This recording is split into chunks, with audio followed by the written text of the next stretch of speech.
Registrar, Executive Council members present here today, members of the general public, civil servants, and to all of you viewing via live stream. Welcome to the Central Committee meeting of Wednesday, May 21st, 2025. As you all can see, it's only two of us here today. We had a scheduled Central Committee meeting yesterday, and unfortunately we were unable to form quorum. Therefore, in line with Article 11 of the Rules of Procedure for the Central Committee meeting, I therefore postponed the meeting in accordance with Article 11.2. An invite was then sent 24 hours in advance to all Central Committee members as well as to the public with a notice of a new meeting happening in 24 hours, which is happening right now at 2:30. I was informed prior that two council members are currently off island, and this afternoon, a bit after 1 p.m., I received an email from Island Council Member Matthew that she is unable to make it due to her not being available, and also due to what she calls the lack of consultation in setting a new date. I just want to make it clear that I have acted in line with all of the rules of procedure during this process, and that rules are always up for interpretation. And I look forward to discussing these further with my colleagues during evaluation. So in line with Article 11, when quorum is unable to be met again,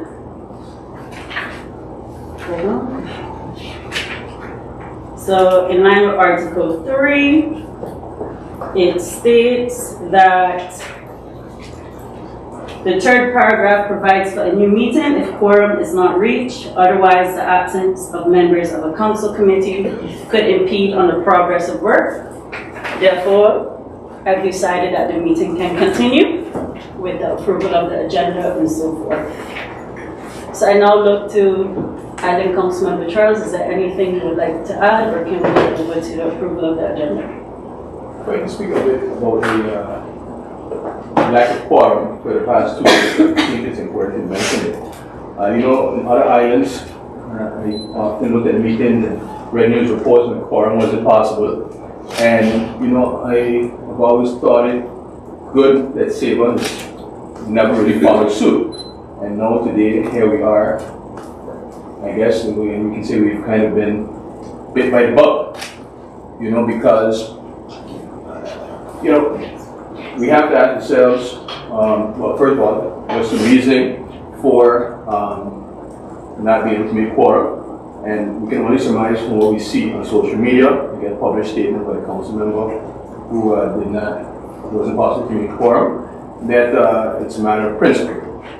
That they disagreed with the process of adding things to the agenda. And we can all have discussions about that. But I personally believe that, you can also state your disagreements, you can have, but we can also have discussion about those disagreements. Because ultimately, it's not about my wishes or someone else's wishes, it's about whether or not the people's work gets done. And I think that's what's being inhibited here. The people's work isn't getting done. There was discussion about transparency. Let's look at that discussion. The points that were being added to the agenda today were discussed in information markets, where every faction had opportunity to ask questions. We also then decided, based on the outcome of those discussions, that we would then put those items on the agenda. And so it was a bit, I guess, striking to me when we received a notification that someone was in agreement with how something was being put on the agenda. But then you have to ask, okay, when you come to the Central Committee, there's also another opportunity, and that's an opportunity to have a discussion about what's being added to the agenda. That creates transparency. And again, that opportunity now has been cast away because we haven't been able to put these items on the agenda.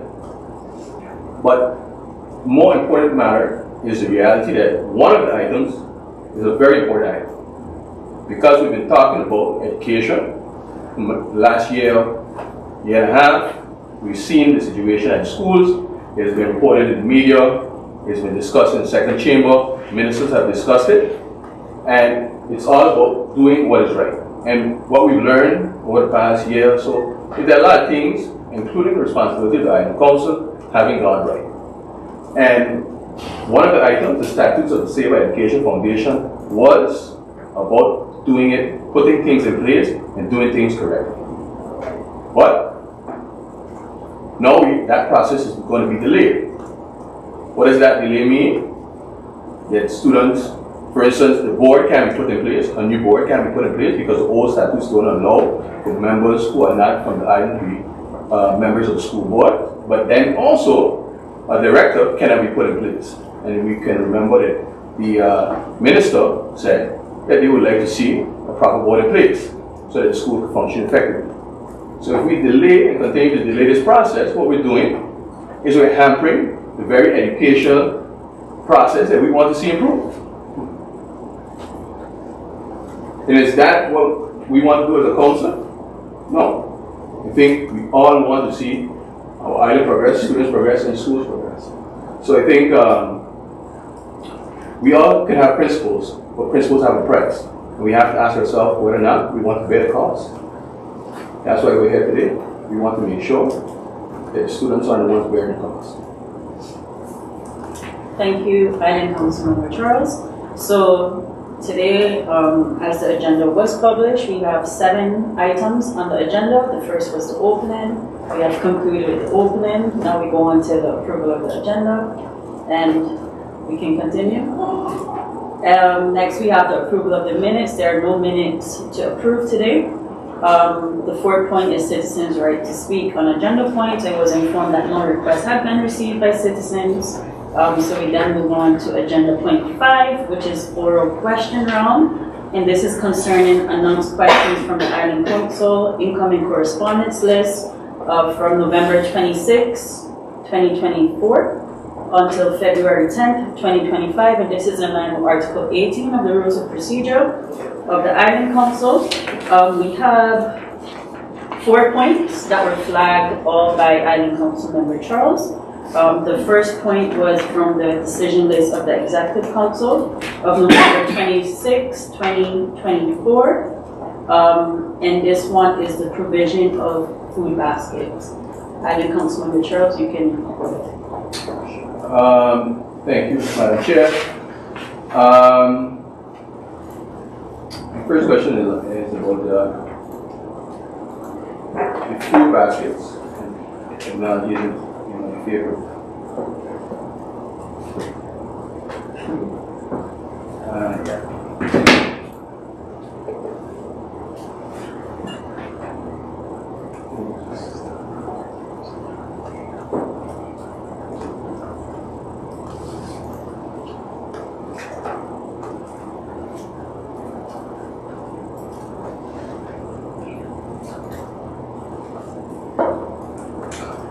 So what's clear from this decision is that the current budget for food baskets is insufficient to meet the needs of the program, and the Executive Council mentioned that the budget will be made available in 2025 to ensure that the program is adequately funded.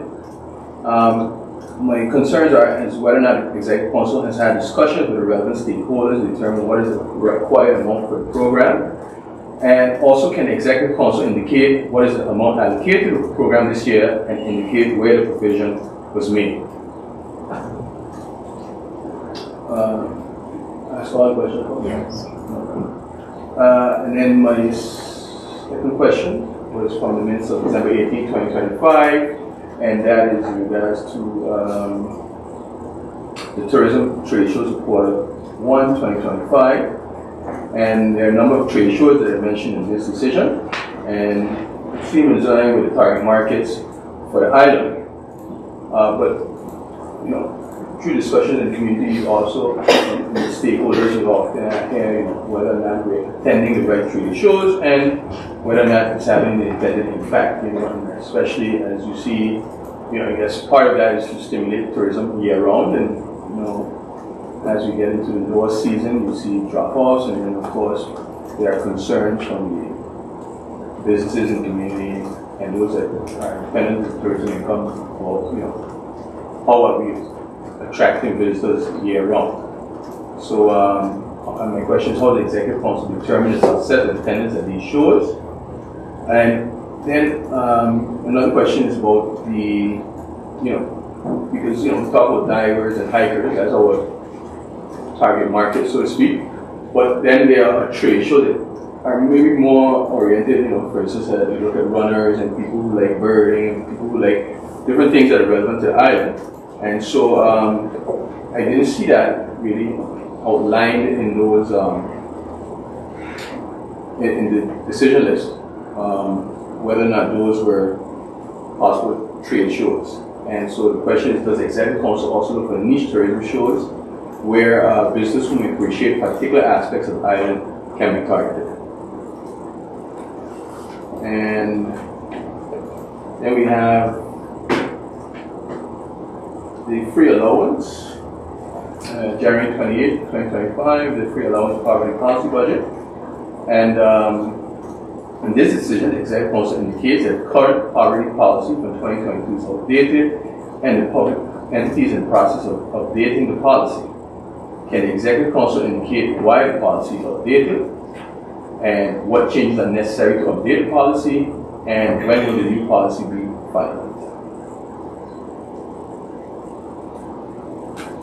And my final bit of questions is in regards to the decisions of February 4, 2025, and in this decision, the $300,000 that was reserved for energy properties annulled because SLA allowed the balance of a special grant to be used for this purpose instead. And it's very simple. What would happen to the $300,000 that was reserved for this purpose? Anyway. Thank you, Island Council Member Charles. And now we'll go over to members of the Executive Council who can now respond. Island Council, Commissioner Helger, you can now go. Thank you, Madam Chair. To answer the first question that was posed by Commissioner Charles in regards to Island Council. I'm sorry. I became Island to Island Council Member Charles. The first question was, has the Executive Council had discussions with the relevant stakeholders to determine what is the required amount for the program? In this proposal, it was suggested to provide an incidental amount to cover the last quarter of the year 2024. Discussions were held with the stakeholder regarding the food baskets program, and the costs are known. Budget allocation and program plan for 2025 need to be discussed. The amount required is between $45,000 and $50,000 for a full year. The first half of 2024, the program was covered by incidental budget that was remaining from 2023. It was not sufficient to cover the full year. That is why in the last quarter, some funding was made available. To answer the second question related to the same topic, at the moment, no amount has been allocated. Discussions are ongoing with the stakeholders on how to reintroduce the program and the criteria. The focus should be on child poverty. This will be completed by July 2025. Thank you. That concludes the questions that were related to provision of food baskets. Okay, do you have any follow-up questions at this point on that topic? Yeah. So was it clear if it's being funded for 2025 or if there was budget allocated at all for the program? No, you just said that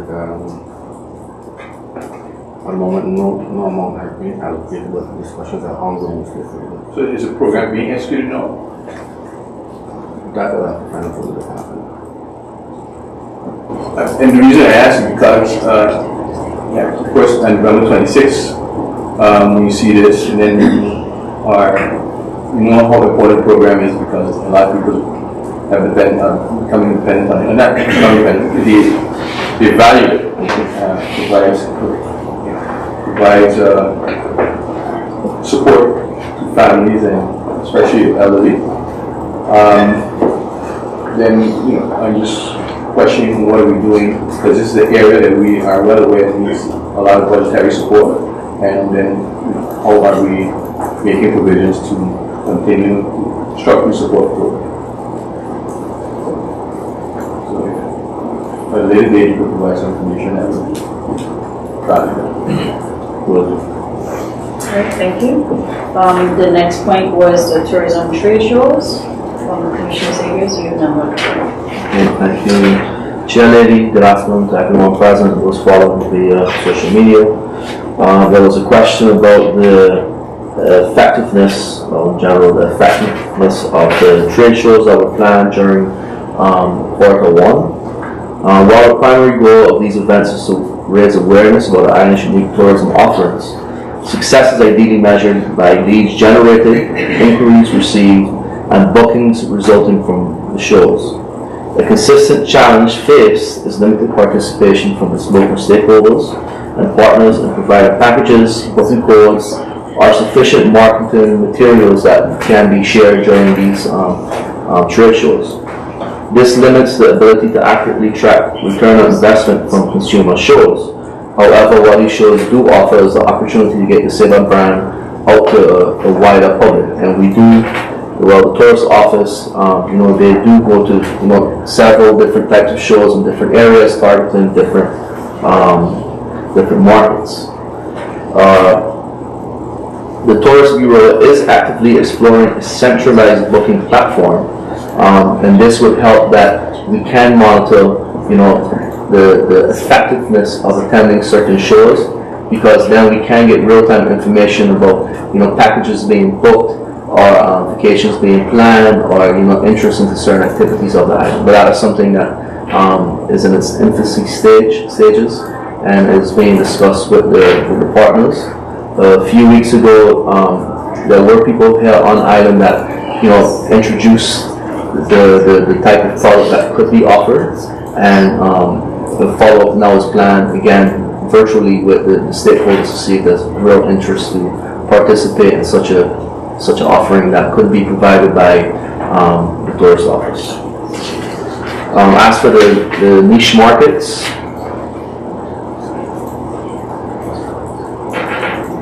the tourist office is open and interested in expanding into shows or events that align with emerging or developing product pillars. As tourism offerings grow and diversify, it is intended to explore additional specialized shows that cater to niche audiences who will appreciate the unique attributes of our island, provided that necessary tours and products are available. So we are still quite limited with some of those aspects. We shouldn't market something if the tour or the package isn't fully at the stage that it can be sold. So that's still something that's a work in progress. Thank you, Commissioner Zayers. Do you have any follow-up questions for the Councilmember Charles? Thank you very much, Madam Chair. And I think I just want to follow up on you said about the packages and the tours not being fully developed. And for instance, I remember at one point someone saying, in Europe there's a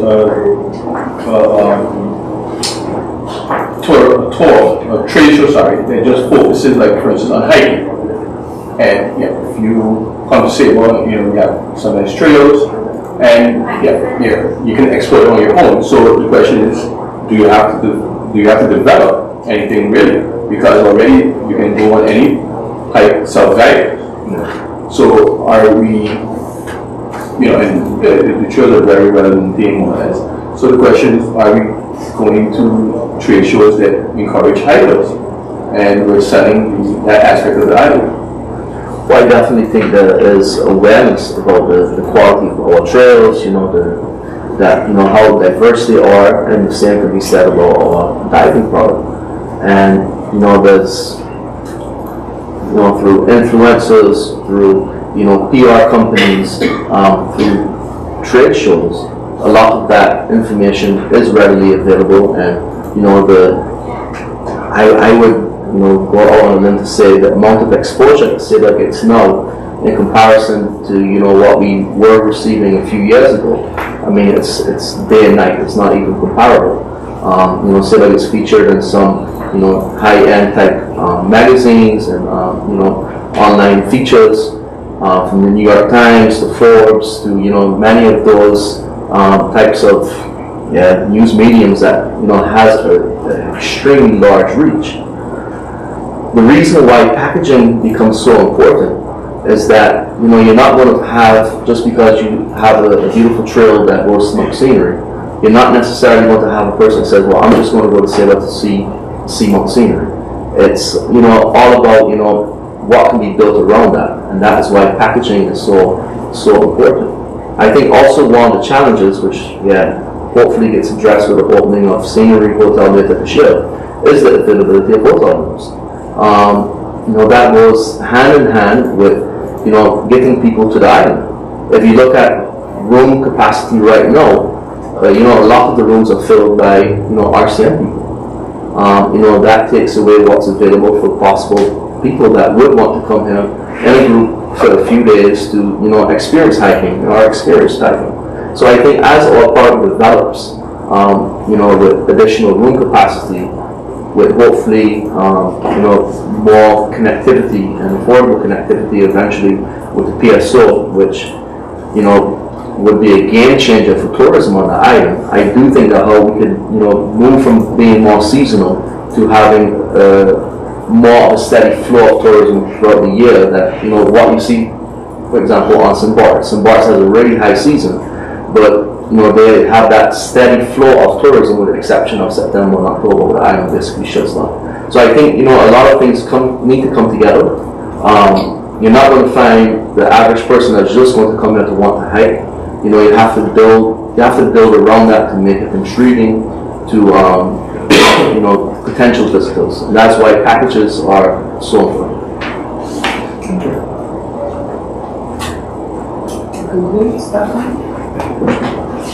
Okay, we now move on to the next point, which was the free allowance property policy budget 2025. Yes. You can go, Commissioner. Yes. Thank you, Madam Chair. To answer the first question on this topic, the policy which was written in 2022 was based on the funds available in 2022, which majority were incidental. We were not able to provide long-term assistance due to incidental funding. Since then, government is receiving structural funding as per 2024 for poverty reduction. First, the community development policy plan was established, and the second phase is to create a poverty policy with criteria for the services that the Department of Community Development, in particular social domain, can provide. It is also a criteria for receiving the structural funding for poverty to have a local island ordinance, which Stimulants EU Netherlands is supporting us with. On May 9th, 2 colleagues provided information and context to the Island Council. I don't know if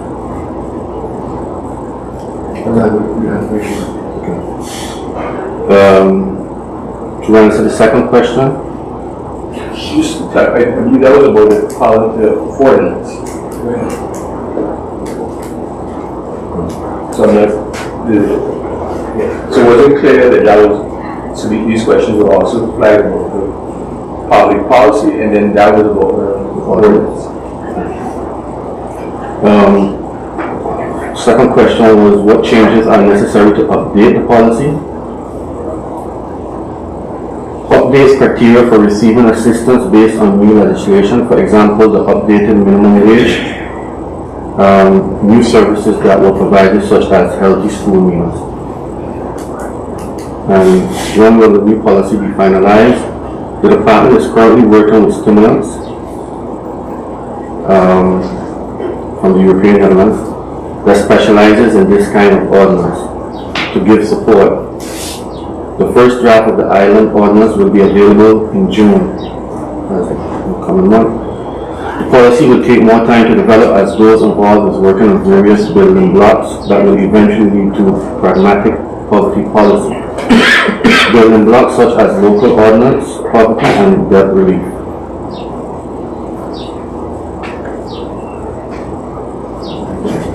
And the next question was the energy subsidy, and what will happen with the 300,000 that was reserved. The funds that were put in reserve will be used at a later time for the same intended purpose of energy poverty, subsidizing energy for low-income households or other projects to help lower energy costs for low-income households.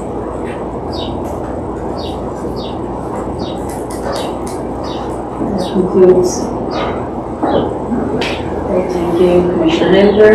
Are there any follow-up questions, Mr. Sharps? Well, just, because I know in the spring memorandum this year, the state is very allocated more money to continue with the energy subsidies in general, not at the same level they were before, but Until the end of 26. until the end of 2026.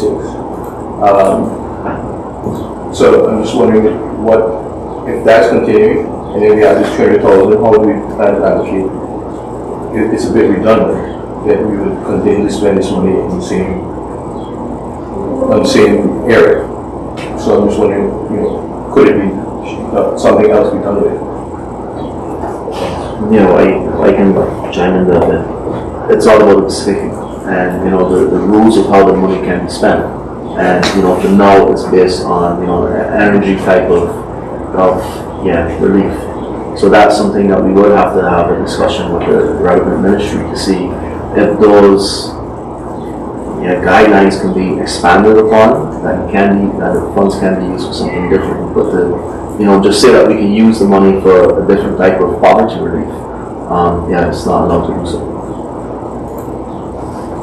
So this was specifically for energy?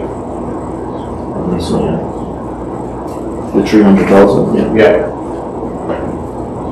Because I think, at that time, I can imagine we were unsure what was happening with the low-income energy subsidies, but in general, the subsidy had been taken away. So, but with the reinstatement of that, I'm just wondering, how we will move forward with this additional funding. So if you could also provide a plan of how you intend to spend it to the council, that would also be something that we find interesting.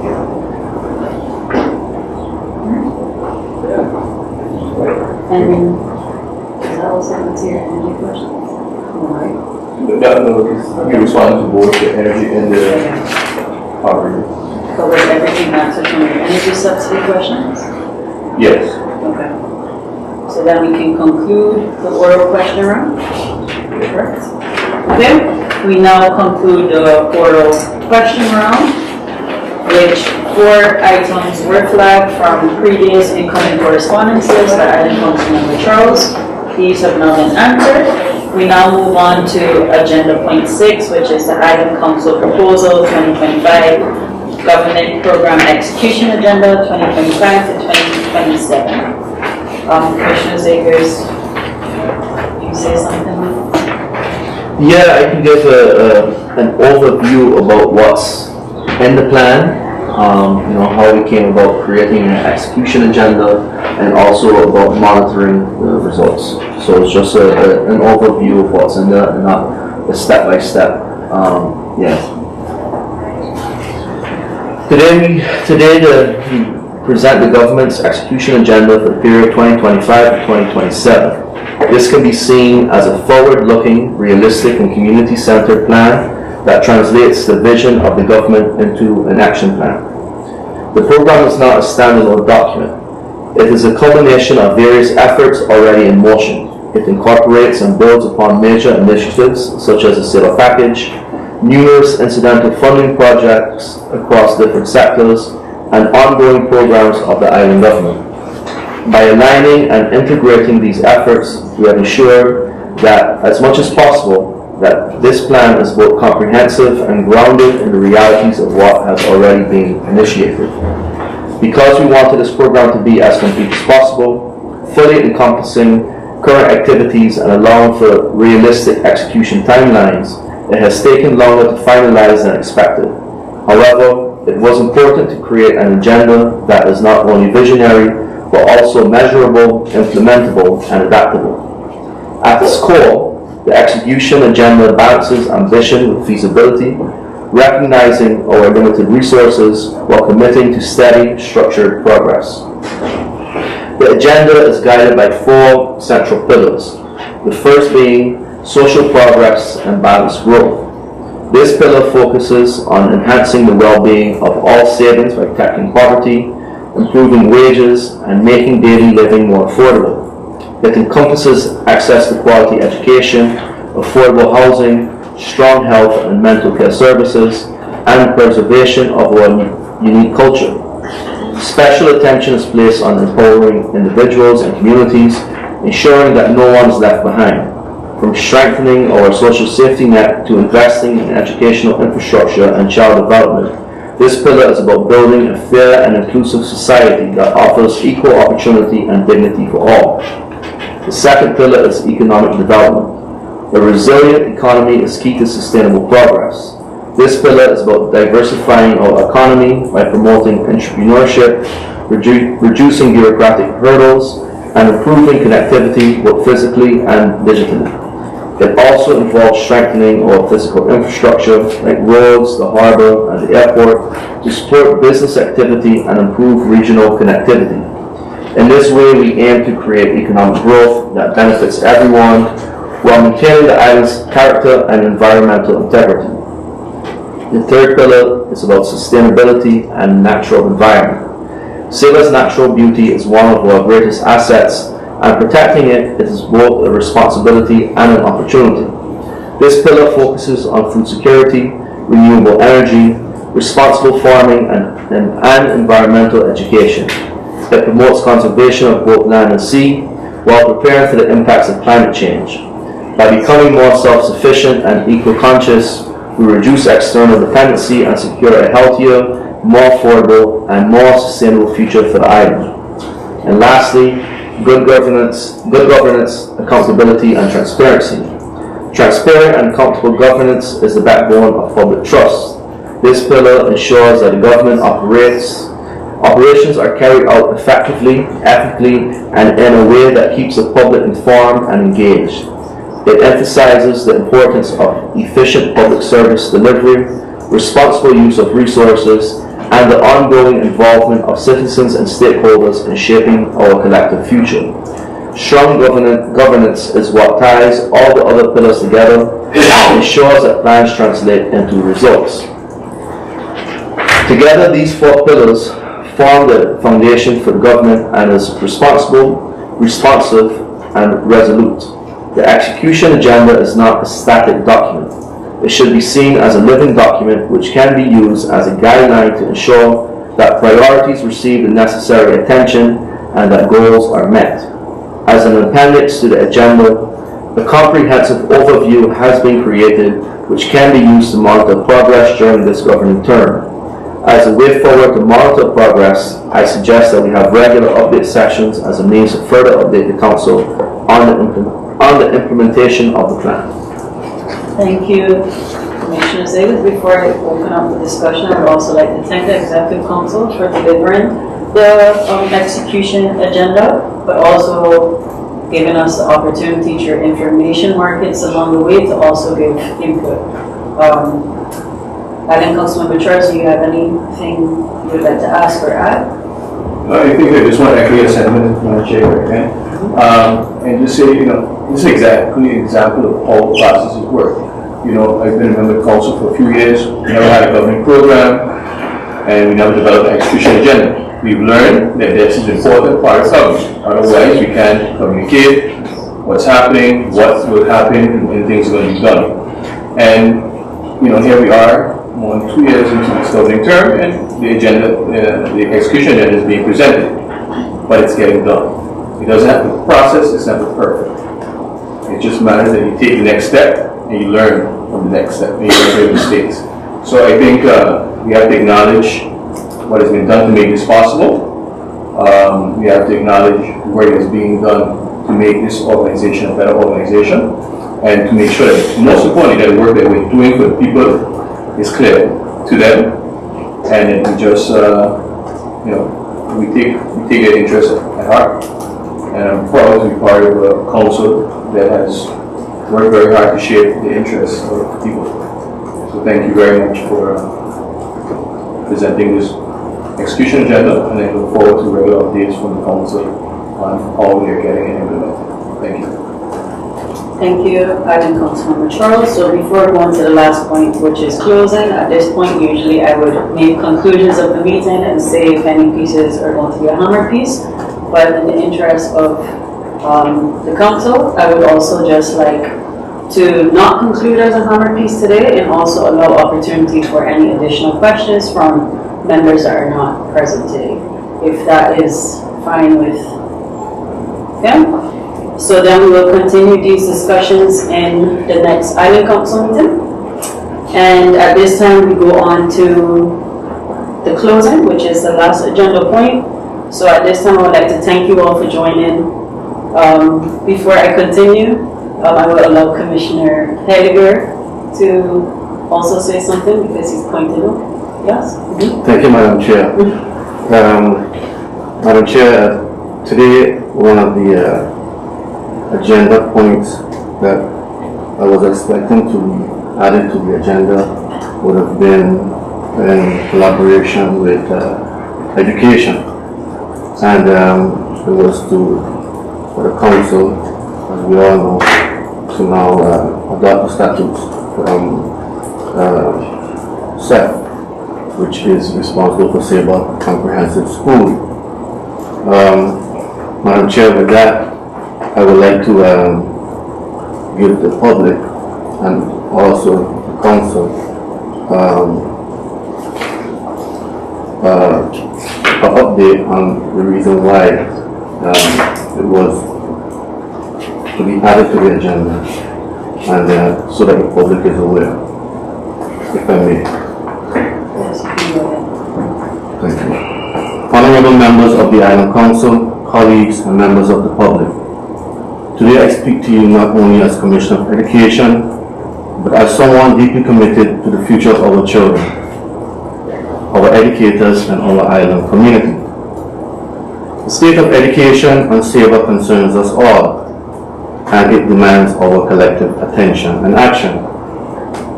Over the past months, the public entity has worked closely with the interim board of the Sabre Comprehensive School to address long-standing challenges in our educational system.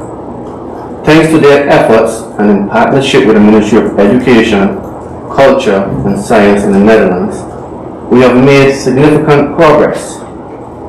New statutes have been drafted, a new governance model is in place, strong candidates have been proposed for the supervisory board.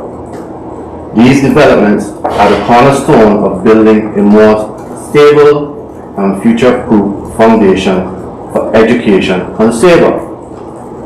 The Ministry has recognized this constructive momentum, and as a result has decided not to impose a formal instruction or handwriting on the school at this time.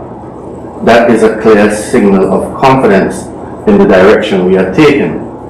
However, this progress is now under threat.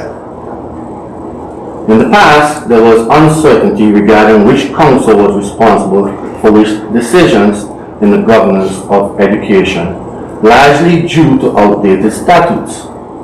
While the legal structure of education itself has not changed, we now have clarity on the formal role of the Island Council in approving the statutes and board appointments of the Sabre Comprehensive School.